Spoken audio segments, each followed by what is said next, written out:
O que verdadeiramente é aceitar a Cristo como Senhor da sua vida? A Bíblia nos diz que aquele que crê e for batizado será salvo. A Bíblia nos diz que se crermos em nosso coração, com a nossa boca confessarmos que Cristo é Senhor, seremos salvos. Mas o que verdadeiramente significa crer? A Bíblia nos mostra que os demônios creem, sabem que Deus existe e estremecem diante dele. A gente vê um episódio que os demônios se prostraram aos pés de Jesus e se reverenciaram, falando que ele era o Filho de Deus. E Jesus fez com que eles se calassem, porque não era momento de se revelar ao povo. Então, Tiago nos mostra que o diabo ele sabe e crê em Deus e estremece, mas o crer em Jesus e o aceitá-lo como Senhor não é apenas uma convicção de fé, de certeza, de saber da sua existência, mas como Tiago diz, a fé sem obra ela é morta. Então é uma atitude em relação à sua fé que te faz se mover em direção de Jesus. Em João, 1 João diz que aquele que diz estar em Cristo deve andar como ele andou. Cristo lhe diz que se as palavras deles permanecerem em nós e nós permanecemos em suas palavras, então seremos verdadeiramente seus discípulos. Se amarmos uns aos outros e amarmos a Deus acima de todas as coisas, seremos seus discípulos. Ele mostra vários ensinamentos, várias formas de você avaliar se verdadeiramente a sua fé que foi depositada em Cristo, ela está de acordo com o que ele exige do crer em Jesus para ser salvo. Devemos crer nele e corresponder com ele, sendo seus seguidores e seus discípulos e imitando a ele, seguindo seus ensinamentos. Ele fala para os seus discípulos quando ele subiu aos céus: ide por todo mundo, pregai o evangelho a toda criatura, ensinando-os tudo quanto vos ensinei. Quem crer e for batizado será salvo.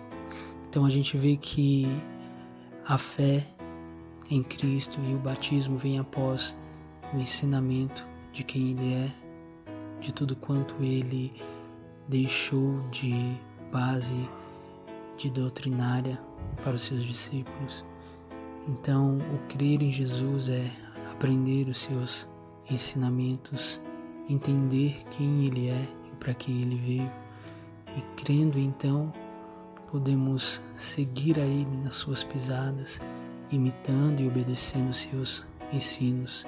Cristo lhe diz que aquele que ouve as suas palavras e as pratica é semelhante ao homem prudente que constrói sobre a rocha. Ele diz que nem todo que o chama de Senhor, Senhor entrará no reino dos céus, mas aquele que faz a vontade do seu Pai. Então a verdadeira fé é a fé genuína, salvífica, que devemos declarar, que devemos ter em nosso coração quando levantamos a nossa mão e decidimos seguir a Cristo. É a fé que traz uma disposição de segui-lo e obedecê-lo e imitá-lo no seu caminhar. Cristo várias vezes indagou os seus discípulos, deu exemplos para que eles pudessem ver se verdadeiramente eles estavam na fé ou não. Ele diz em uma parábola que os olhos são a candeia da alma, que se os seus olhos tiverem luz, o seu corpo andará em luz, mas se os seus olhos tiverem trevas, forem maus, todo o seu corpo será tenebroso, e que se a luz que em nós há é trevas, quão grandes trevas são. Então ele fala sobre pessoas que podem se enganar, dizendo estar na luz, mas na verdade estão nas trevas. Ele fala que do bom tesouro do coração do homem, ele tira o bem, mas do mau tesouro ele tira o mal. ele fala que pelos frutos da árvore que se conhece realmente qual é essa árvore. Então ele traz vários exemplos para a gente observar. Ele fala onde está o nosso tesouro, aí está o nosso coração. Ele fala que a gente deve não juntar tesouros nessa terra, mas tesouros no céu. E que o nosso coração não deve estar nesta terra, na riqueza dessa terra, mas nas coisas eternas. Ele fala que não tem como servir a dois senhores. Se a gente tentar servir a dois senhores, a gente irá desagradar um e agradar o outro. Ele diz que não dá para servir a Deus e as riquezas. Ele várias vezes fala pra gente tomar cuidado com a ganância, com todo tipo de ganância. E a forma mais simples da gente começar a se identificar se verdadeiramente estamos na fé, se somos discípulos sinceros de Cristo, é observando o Sermão do Monte de Mateus 5 ao 7, onde ele traz vários dos seus ensinamentos aos seus discípulos. Em Lucas 14, ele traz ali uma observação: se a gente amar mais a nossa mãe, pai, filhos, irmãos, esposa ou a nossa própria vida mais do que a ele, não somos dignos de ser os seus discípulos. Isso quer dizer que ele tem que ter a primazia em nossas vidas, em nosso coração, que ele tem que estar acima de todas as coisas, dos nossos interesses, planos e projetos, porque ele tem um plano e um projeto para a nossa vida que vem antes dos nossos próprios interesses.